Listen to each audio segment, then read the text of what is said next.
അസാധാരണമായിട്ടും അതുപോലെ വ്യത്യസ്തവുമായിട്ടുള്ള ഒരു സാഹചര്യമാണ് ഇപ്പോൾ ഈ മുൻകൂർ ജാമ്യം പരിഗണിക്കുന്ന സാഹചര്യം.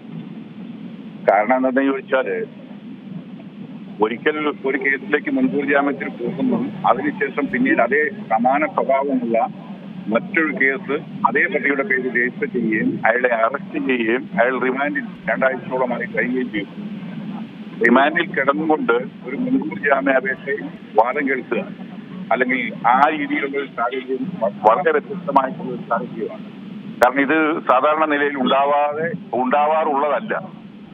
പക്ഷെ ഇതിൽ പ്രത്യേകിച്ച് നമ്മൾ നോക്കേണ്ടത് എന്താണെന്ന് ചോദിച്ചാൽ, സമാന സ്വഭാവമുള്ള 3 കേസുകൾ, അന്വേഷണ ഏജൻസിയും ഒന്ന് തന്നെ, അതേപോലെ തന്നെ പ്രതിയും ഒന്ന് തന്നെ. അപ്പം ഇതിനകത്ത് വ്യത്യാസമുള്ളതെന്ന് പറയുന്നത്, പരാതി കൊടുത്ത ആളുകൾ അല്ലെ പീഡനത്തിന് ഇരയായ പെൺകുട്ടികൾ അല്ലെ യുവതികൾ എന്ന് പറയുന്നവർ മാത്രം. അപ്പൊ ഇയാൾ റിമാൻഡിൽ ജയിലിൽ കഴിഞ്ഞുകൂടിയാണ്. ഇപ്പോൾ അയാളെ സംബന്ധിച്ചിടത്തോളം ഇപ്പോൾ അറസ്റ്റ് ചെയ്യരുതെന്നുള്ള ആ ആവേശത്തിൽ അവിടെ യാതൊരു പ്രശ്നമില്ല. അയാൾ ഓൾറെഡി സമാന സ്വഭാവമുള്ള മറ്റൊരു കേസ് അറസ്റ്റ് ചെയ്തിട്ട് ജയിലിൽ കിടക്കുകയാണ്. ഈ ഒരു സാഹചര്യം ഇതിൽ നിയമപരമായ കാര്യങ്ങളെക്കാൾ വസ്തുതാപരമായ കാര്യങ്ങളായിരിക്കാം കൂടുതൽ പരിഗണിക്കുന്നത് എന്നുള്ളതാണ് ഇതിലെ ഒരു അഭിപ്രായമുള്ളത്.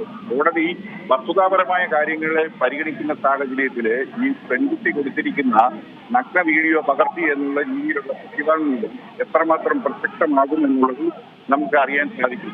ചിലപ്പോൾ അപവാദികൾക്ക് വിധേയമായി ഒരു മുൻകൂർ ജാമ്യം അനുവദിക്കാൻ കോടതി ചിലപ്പോൾ തയ്യാറായിരിക്കാം.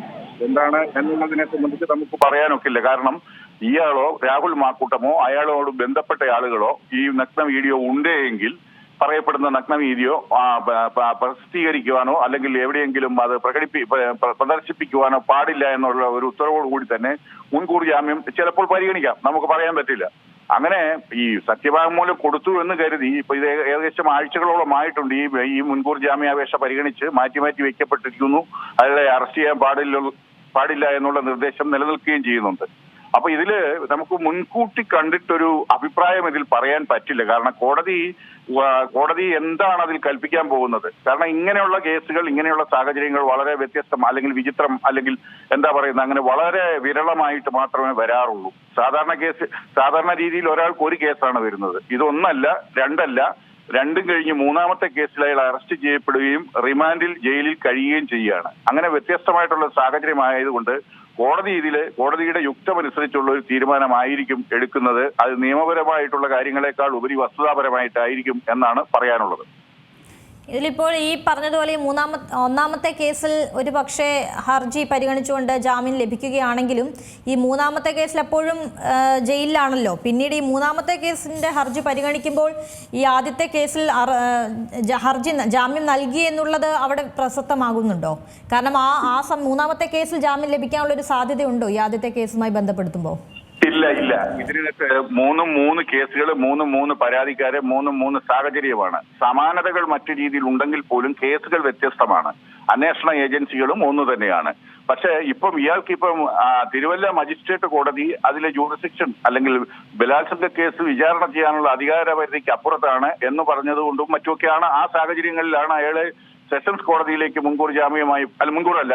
റെഗുലർ ബെയിൽ എന്ന് പറയും. അതായത് കസ്റ്റഡി കിടന്നുകൊണ്ട് ബെയിലിന് അപേക്ഷ കൊടുത്തിരിക്കുകയാണ്.